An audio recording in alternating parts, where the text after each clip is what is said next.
Tofiq Yaqubluya qarşı qeyri-legitim ittiham səsləndirilib, 9 il həbs verilib və Tofiq Yaqub buna qarşı, bu ittihama qarşı acıq aksiyasıdır, ölüm acığına girib bu ayın başından və bu rejim buna məhəl qoymaq istəmir. Bu rejim Tofiq Yaqublunu demək olar ki, həbsdə öldürmək istəyir.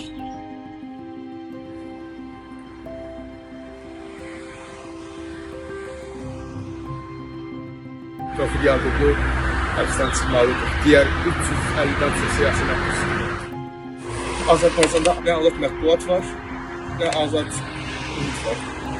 Ona görə Meydan TV əməkdaşları, Abzad Media və ya toplum üçün əməkdaşlar haqsız yerə həbs olunub, onlara da azadlıq tələb edirəm.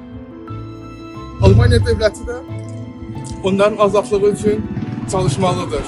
Çünki onlardan biri Alman vətəndaşı olan həmin o məmləkli qeyri şərtlərlə həbs olunur, onun həbsi də siyasi motivlidir və ona da azadlıq tələb edirəm.